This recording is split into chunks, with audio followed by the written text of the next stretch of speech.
हजारों साल से मनुष्यों ने आसमान की ओर देखकर सोचा कि मृत्यु के बाद वहां क्या रखा है। हमारे प्राण को इसका जवाब चाहिए, जो शायद जीवन का सबसे बड़ा रहस्य है। यह हमें जोड़ता है जब हम उस द्वार के पार होकर उस संसार में जाएंगे। परमेश्वर आपके अनंत काल के विश्राम के विवरण को छिप कर नहीं रखता। परमेश्वर के वचन में देखने पर आप स्वर्ग में कई झलक पाएंगे। सड़कें जो सोने से भी तेजोमय, परमेश्वर का तेजोमय सिंहासन और यीशु मसीह का अनंत काल का निवास स्थान, ये सब अद्भुत विवरण इन पन्नों में लिखे हैं। स्वर्ग कैसे दिखेगा? आपका प्राण वहां कैसे पहुंचेगा?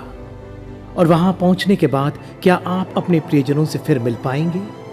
और अनंत काल तक आपकी देह कैसे होगी? यह तो केवल एक झलक है कि हम अनंत काल के बारे में क्या जान सकते हैं। यह प्रतिज्ञा है कि यह आपके सपने से भी प्रिय अद्भुत जगह होगी। आपको बस यही करना है कि बाइबल खोलें और आप पाएंगे कि परमेश्वर स्वर्ग के रहस्यों को प्रकट कर रहा है।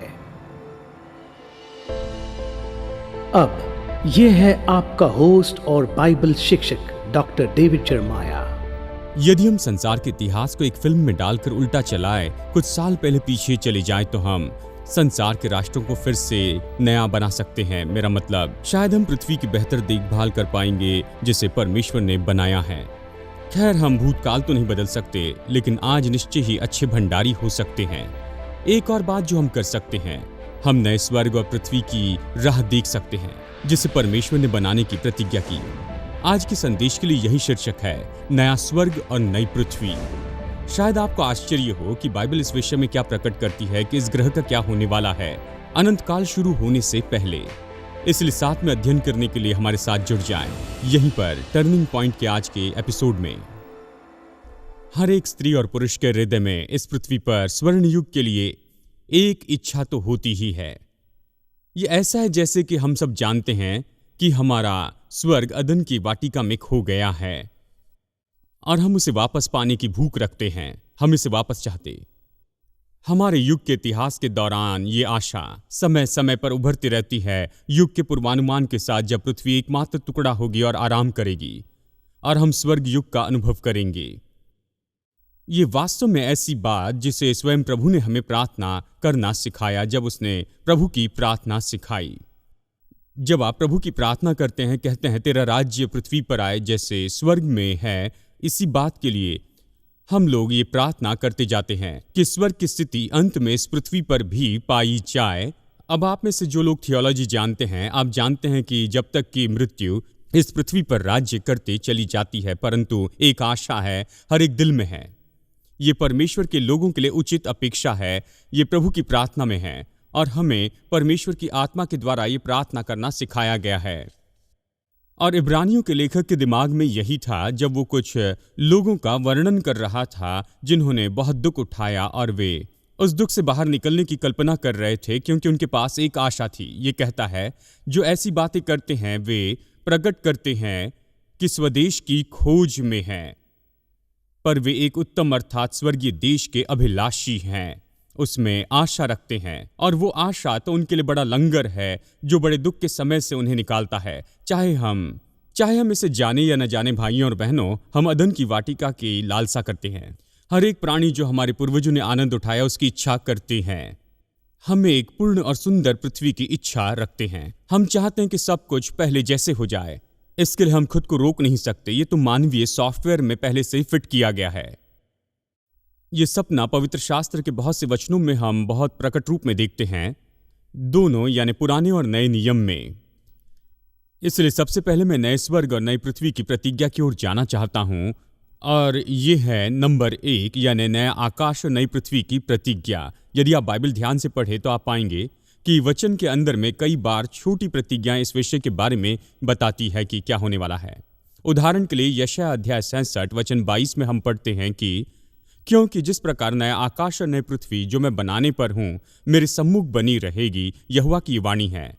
यशायाह ऐसे समय का दर्शन देखता है, वहां नया आकाश और नई पृथ्वी होगी और हमेशा के लिए बनी रहेगी। वो कहता है ये हमेशा मेरे सम्मुख बनी रहेगी।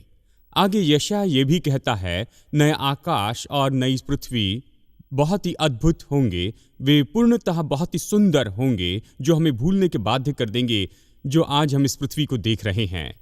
यशायाह 65:17 में वो कहता है, क्योंकि देखो मैं नया आकाश और नई पृथ्वी उत्पन्न करता हूं और पहली बातें स्मरण न रहेगी और सोच विचार में भी न आएगी। पत्रस सलाह देता है कि यह नया आकाश और नई पृथ्वी ऐसा स्थान होगी जहां धार्मिकता वास करेगी। दूसरा पत्रस अध्याय 3:13 में इन शब्दों को पढ़ते हैं, पर उसकी प्रतिज्ञा के अनुसार हम एक नए आकाश और नई पृथ्वी की आस करते हैं जिसमें धार्मिकता वास करेगी। ध्यान दीजिए, यहां पर यूहन्ना सबसे पहले पतमोस के टापू पर से क्या कहता है। प्रकाशित वाक्य अध्याय 21 वचन 1 और फिर वचन 5 में वो ये कहता है, फिर मैंने नए आकाश और नई पृथ्वी को देखा, क्योंकि पहला आकाश और पहली पृथ्वी जाती रही और समुद्र भी न रहा। जो सिंहासन पर बैठा था उसने कहा, देख मैं सब कुछ नया कर देता हूं। यही नए आकाश की प्रतिज्ञा है। सर्वशक्तिमान परमेश्वर यूहन्ना द्वारा हमसे कहता है कि एक दिन वो इस पृथ्वी और इस आकाश के विषय सब कुछ नया करने वाला है। अब मैं आपको दूसरी बात बताना चाहता हूं नए आकाश और नई पृथ्वी के शुद्धिकरण के बारे में। सबसे पहले आइए जानकारी को देखें फिर से। अपनी बाइबल में प्रकाशित वाक्य अध्याय 21 से पीछे कुछ पन्ने पलटे और फिर देखिए दूसरा पत्रस अध्याय 3। अब जैसे आप दूसरा पत्रस को ढूंढ रहे हैं, मैं आपको बताऊं, जब आप पुराने और नए नियम की सारी जानकारी को एक साथ रखते हैं तो आप बस यही पाएंगे कि नया आकाश और नई पृथ्वी जब तक आने वाली बातें पूरी प्रकट न हो वो नहीं आएगी।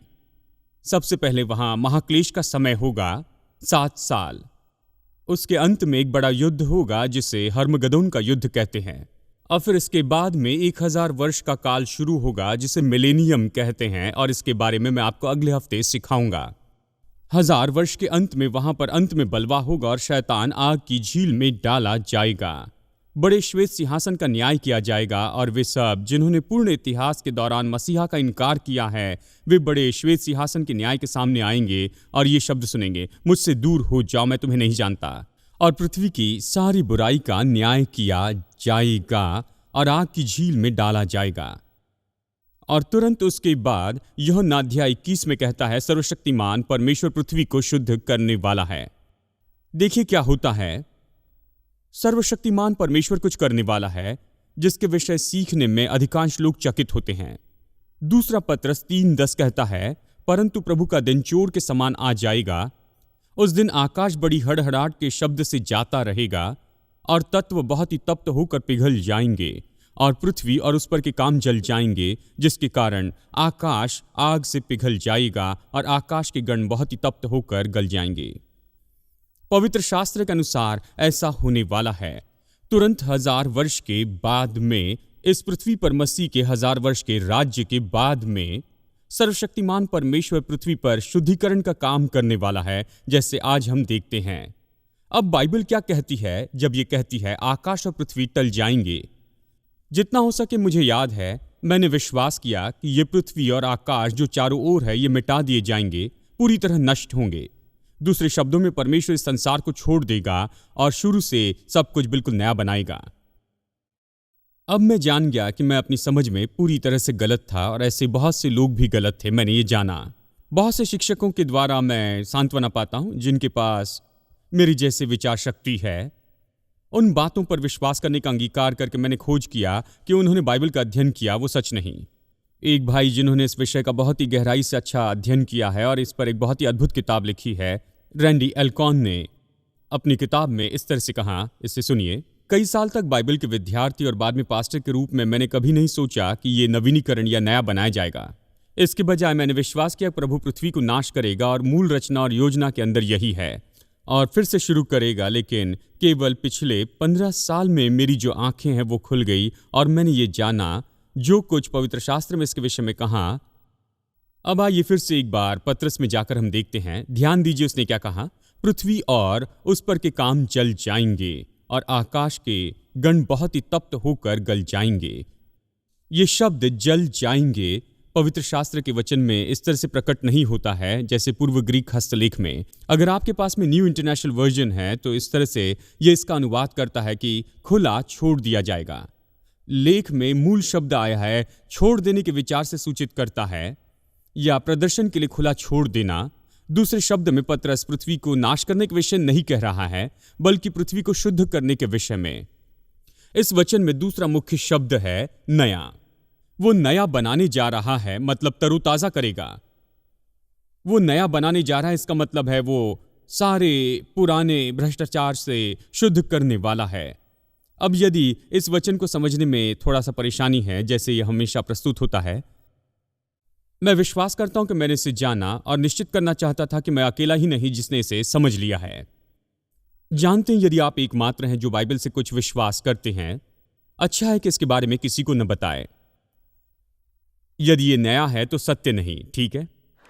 इसलिए जब भी कुछ मैं इस प्रकार की बात पाता हूं, थोड़ा भिन्न लगता है, मुझे एक भविष्यवाणी मिलती है, तो मैं तुरंत जाकर हर संभवता से पढ़ने की कोशिश करता हूं, ये निश्चित करने के लिए कि मैं सही रास्ते पर हूं। ये नहीं कि मैं डरपोक हूं, आप मेरी बात समझ रहे हैं। तो मैंने इस वचन के भाग पर अगणित ऐसी टीकाओं को पढ़ा। मैं सुनना चाहता था कि कुछ लोग क्या कह रहे हैं। सबसे पहले आइए सुनते हैं हेनरी मॉरिस इस वचन के बारे में क्या कहते हैं। क्या आप जानते हैं, हेनरी मॉरिस के साथ बाइबल पर मैं सहमत हूं, क्योंकि मैं जानता हूं वो परमेश्वर के वचन को जानते थे। पुराने और नए नियम में दोनों जगह जहां पर नया शब्द आया है, नया मतलब अस्तित्व के संबंध में, ये नया आकाश और नई पृथ्वी से है। संभवतः ये उचित तरह से अनुवाद किया जा सकता है कि ताज़ा आकाश और ताज़ी पृथ्वी ये पहले के समान हैं। इसके सब लंबे वो उम्र के होने के कारण जो कुछ भी नाश हुआ उससे मिटाकर बिल्कुल नया बनाया गया है। ये बिल्कुल ताज़ा और नया है। विलियम हैरिक्सन, जो कि बहुत ही विख्यात ऐसे कॉमेंट्रेटर है, उन्होंने इस तरह से लिखा, पहला आकाश और पहली पृथ्वी मिट गई, पृथ्वी की नींव भी शुद्ध करने वाली आग के अधीन हो गई, हर एक पाप का धब्बा और हर एक मृत्यु की लकीर मिट गई, और वहां पर बहुत कुछ हुआ और उसमें से बड़ा नया विश्व उत्पन्न हुआ। मूल में शब्द उपयोग हुआ जो लागू होता है, ये नया है, परंतु ये दूसरा नहीं। ये नया संसार है परंतु दूसरा संसार नहीं। ये तो वही आकाश और पृथ्वी है परंतु महिमामय रूप में बिल्कुल नई बनाई गई। जॉन पाइपर ने अपने आधुनिक लेख में लिखा, हमारे देह के साथ जो हुआ सृष्टि के साथ जो होता है दोनों साथ में जाते, और हमारे देह के साथ जो होता है वही विनाश नहीं बल्कि छुटकारा है। हमारी देह छुटकारा पाएगी, पूर्व अवस्था में आएगी, नया बनेगी, फेंकी नहीं जाएगी। इसी तरह आकाश और पृथ्वी के साथ होगा। जब परमेश्वर ने आकाश और पृथ्वी को बनाया, उत्पत्ति की किताब में मैंने इस हफ्ते से फिर से पढ़ा है, बार बार जैसे उसने सृष्टि के हर एक भाग को पूरा किया। वो क्या कहता है, और परमेश्वर ने देखा कि ये क्या है, अच्छा है। और जब उसने सब कुछ बना दिया, आखिर में उसने क्या कहा, परमेश्वर ने देखा और कहा कि ये बहुत अच्छा है। वहां कोई सबूत नहीं है कि उसने कभी अपने मन को बदला है। उसका उद्देश्य उसकी सृष्टि के लिए त्यागना नहीं, उसका उद्देश्य उसको पूर्वस्था में लाना है। एंथनी हुकमिस कहते, यदि परमेश्वर को वर्तमान के संसार को नाश करना होगा तो शैतान ने बड़ी जीत पाली है।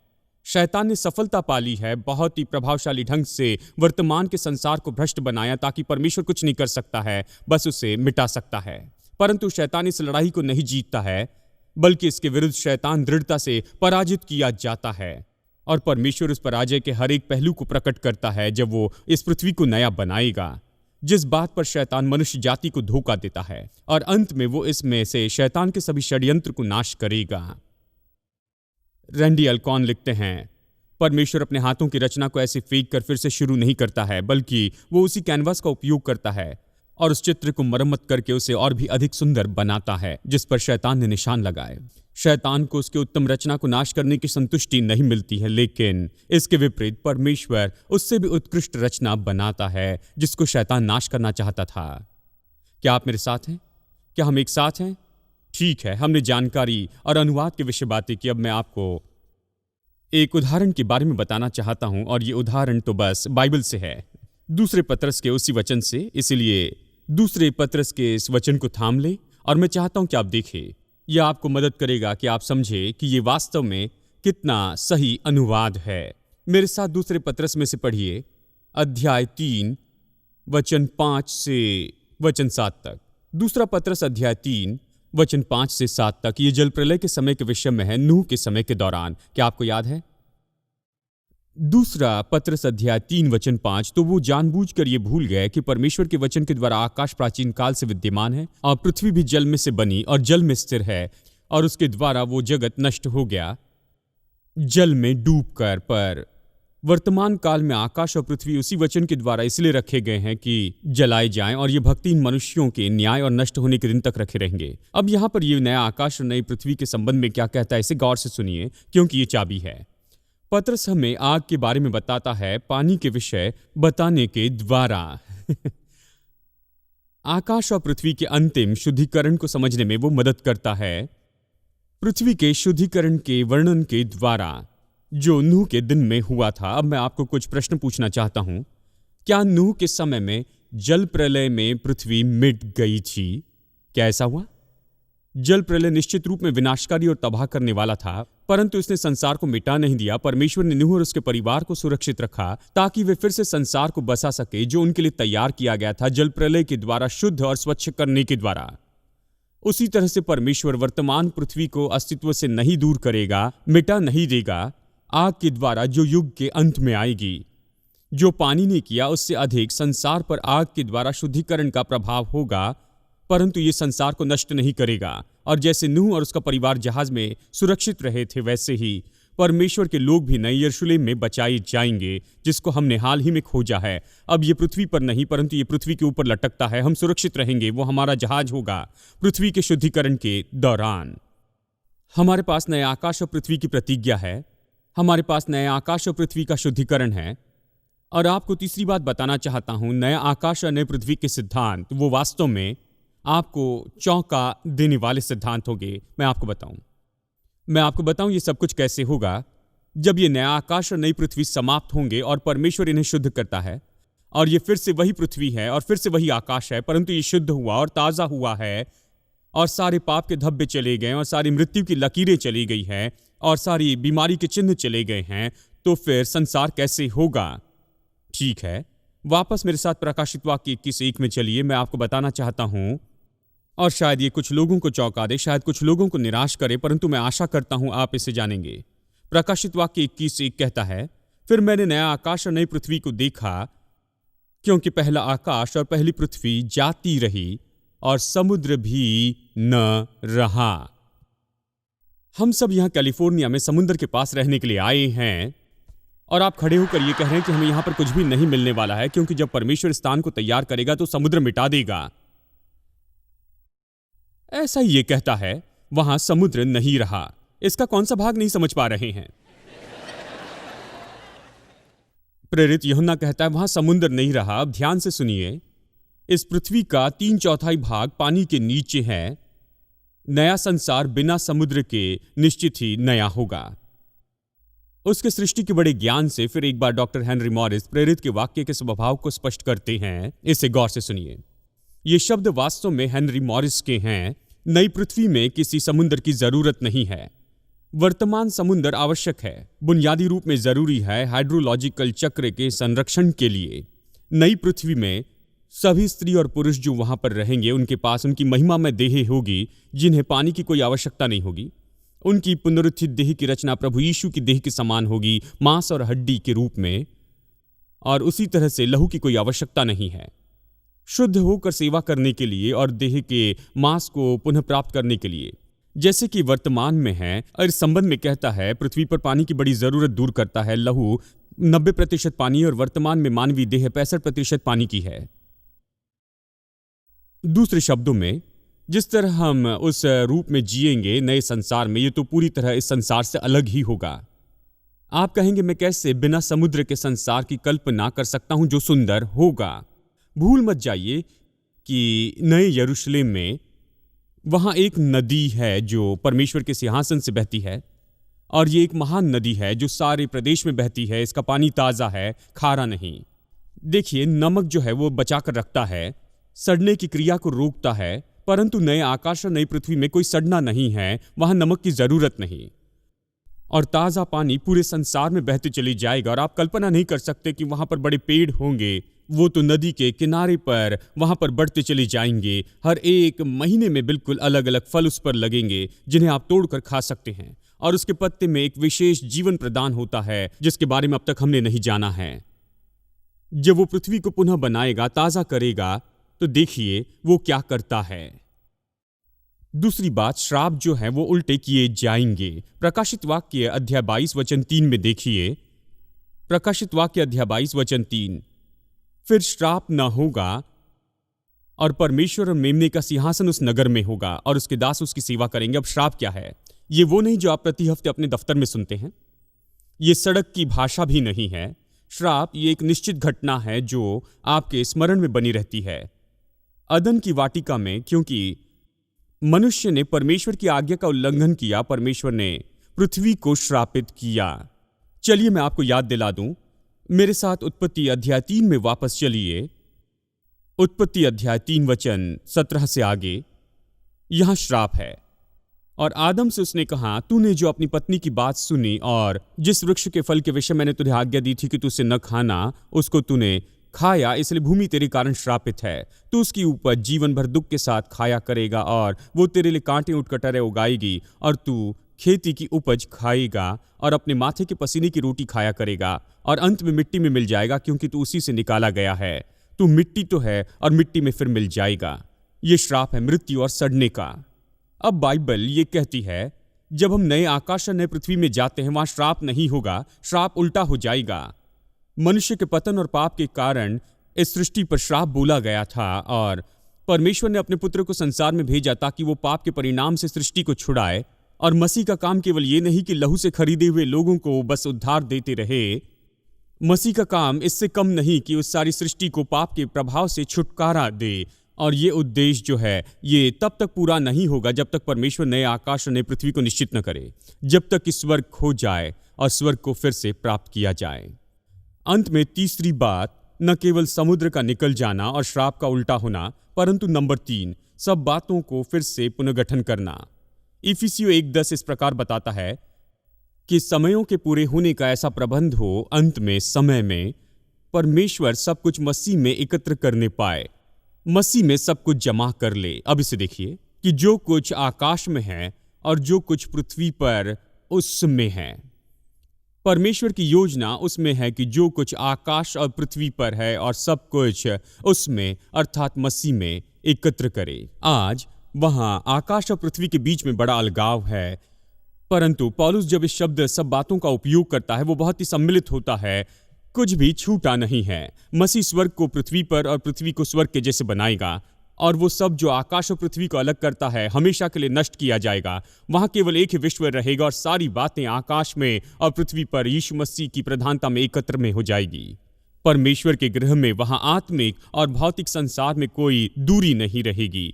वहां एक ही ब्रह्मांड होगा, एक ही विश्व होगा, एक ही प्रभु में एकता में हमेशा हमेशा के लिए। यही परमेश्वर की महान योजना है। इतिहास इसी की ओर आगे बढ़ रहा है। हम सब भी इसी की ओर जा रहे हैं, नए आकाश और नए पृथ्वी में। पाठ ये है जिसे आधुनिक लोग कहते हैं ये बदलाव है। कैसे ये हमारी सोच को बदलता है? मुझे केवल 2 विचार बताने दीजिए। नंबर 1, संसार के लिए एक नई प्रशंसा देता है जिसमें हम रह रहे हैं। जानते मसीह होने के नाते हम संसार की ओर ज्यादा ध्यान नहीं देते हैं। हमारे पास हमेशा भूखे रहने वाले ऐसे विख्यात लोग हैं, जानते हैं, मैं जानता हूं। मैं नहीं सोचता ये जरूरी है, मुझे विश्वास नहीं कि ये बात सच है, परंतु मैं समझता हूं क्योंकि ये सत्य हो सकता है। क्योंकि यदि एक विश्वासी ये सोचता है ये संसार केवल कुछ समय के लिए, भविष्य में इसका कोई उद्देश्य नहीं, मेरा घर तो वहां ऊपर में है, ये पृथ्वी अच्छी नहीं है, ये बेकार है, ये पूरी तरह से नाश हो जाएगी, तो इसकी देखभाल करने में इतना समय क्यों बिताते जाएं? यदि यही हमारी आशा है, उत्पत्ति की पुस्तक के पूर्व भाग में पृथ्वी की देखभाल करना है। जब आप देखते हैं, जब आप समझते हैं कि पृथ्वी नष्ट होने वाली नहीं बल्कि ताज़ा होने वाली है, जब आप इसे समझते हैं कि ये पृथ्वी कुछ हद तक शायद आप इसे पूर्णतः न समझ पाए, लेकिन ये आपके भविष्य की मंजिल है, हमेशा हमेशा के लिए आपका भविष्य का घर, आप इसे पूरी तरह से अलग तरह से देखेंगे। जब यूहन्ना कहता है संसार के सदृश न बनो, तो हम गलत समझते हैं, हमें लगता है ये संसार है, लेकिन वो इसके बारे में नहीं, ये तरीके के बारे में कह रहा है। संसार के तरीके से प्यार मत करो, संसार से प्यार करना बंद मत करो। ये मेरे पिता का संसार है, ये एक सुंदर संसार है, उसने बनाया है। और लगभग हमने कई बार संसार के प्रति हमारे रवैये से परमेश्वर को निराश किया है। परमेश्वर ने आदि में इसे बनाया और जैसे हमने इसे उसके सामने लेकर बेकार कर दिया, परंतु एक दिन परमेश्वर की स्तुति वो वापस आएगा और एक ही क्षण में वो सारी गड़बड़ी को सुधार देगा और पूरे संसार को बिल्कुल सही कर देगा। उस संसार में जिसने उसे बनाया, जब उसने कहा कि उजियाला हो, क्या ये फिर से प्राचीन होगा? हमारे सृष्टिकर्ता परमेश्वर के लिए हम उसके साथ राज्य करेंगे और रहेंगे हमेशा के लिए। संसार के लिए नई प्रशंसा जिसमें हम जीते हैं। दूसरी अंत की बात है, संसार के लिए एक नई प्रशंसा जिसमें हम जा रहे हैं। एक छोटी लड़की दूसरे देश में घूम रही थी। रात को अंधेरे में उसने आसमान को देखा और उसने अपनी मां से कहा, मां इसे सुनिए, यदि स्वर्ग बहुत गलत जगह पर है तो संसार में क्या है जो सही जगह पर है? बिल्कुल वही मेरा संदेश है। स्वर्ग सही जगह पर निश्चित रूप में शानदार, अतुलनीय है। यह ऐसा स्थान है जो बिना आंसू के, वहां पर केवल हंसी होगी और बिना मृत्यु का जीवन होगा, बिना शोक का गीत होगा और बिना रोने की संतुष्टि होगी और बिना दर्द के आनंद होगा। हमारा प्रभु यीशु मसीह वहां पर होगा, हमारा परमेश्वर पिता वहां पर होगा और धन्य पवित्र आत्मा वहां पर होगा। और वहां पर नया आकाश, नई पृथ्वी होगी, जो शानदार नगर जिसे नया यरूशलेम कहते हैं उसके द्वारा सजाई जाएगी। और मेरे दोस्तों, मैं वहां जा रहा हूं, मैं वहां जा रहा हूं और मेरे पास सभी उत्तर नहीं, मैं ये सारी बातें नहीं बता सकता, परंतु वही परमेश्वर जिसने इस संसार को इतना भव्य बनाया, वो इस संसार को ताजा करने वाला है। और फिर एक दिन हम उसके साथ राज्य और शासन करेंगे उस परिपूर्ण स्थान में जिसे स्वर्ग कहते हैं। और एक ही बात मैं आपको बता सकता हूं कि वह आपका भी हो सकता है। आपको वही सूत्र देने के द्वारा जो परमेश्वर ने मुझे दिया, वो ये है। उसने कहा उसके पुत्र यीशु के द्वारा, मैं ही मार्ग हूं। बहुत से मार्गों में से एक नहीं, लेकिन मैं ही मार्ग हूं, मार्ग और सच्चाई और जीवन हूं। अब इसे सुनिए, यह बहुत ही महत्वपूर्ण है। ये राजनीतिक रूप में शायद सही नहीं हो, लेकिन यह तो बाइबल के अनुसार सही है। यीशु ने ऐसे कहा, मार्ग और सत्य और जीवन मैं ही हूं। बिना मेरे द्वारा कोई पिता के पास नहीं पहुंच सकता है। यदि आप इस पृथ्वी पर जीना चाहते हैं जो प्रभु के द्वारा ताजा और सुंदर बनाई जाएगी, उस स्थान को जिससे हम नया यरूशलेम और नया स्वर्ग कहते हैं, बेहतर है कि आप निश्चित कर ले कि आप परमेश्वर के साथ यीशु मसीह में मेल करते हैं और आप उससे अपना उद्धारकर्ता प्रभु होने के लिए कहते हैं। और वो ऐसे करेगा, वो अभी इसे करेगा। आप जहां हैं अभी इसे करेगा।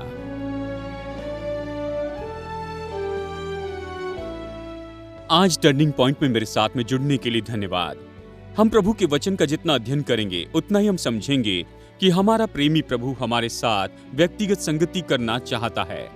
यदि आप उसके साथ ये संबंध शुरू करना चाहते हैं तो पहला कदम है कि पापों से पश्चाताप करें और प्रभु यीशु मसीह को अपना उद्धारकर्ता और प्रभु स्वीकार करें। जब आप ये निर्णय लेते हैं कि परमेश्वर के उद्धार का मुफ्त का वरदान ले, तो परमेश्वर के साथ मसीह में नई सृष्टि के रूप में आपकी यात्रा शुरू होगी। यानी आज आपने विश्वास का कदम उठाया है, तो मैं आपको प्रोत्साहित करता हूं कि अपने निर्णय दूसरे विश्वासियों को बताएं, भरोसेमंद सेवकाई को और लोकल चर्च को बताएं और अपने नए विश्वास में निरंतर बढ़ते चले जाएं। जैसे आप परमेश्वर के साथ चलना शुरू करते हैं, प्रभु आशीष दे। और आशा करता हूं कि अगली बार मुलाकात होगी यहां पर टर्निंग पॉइंट में।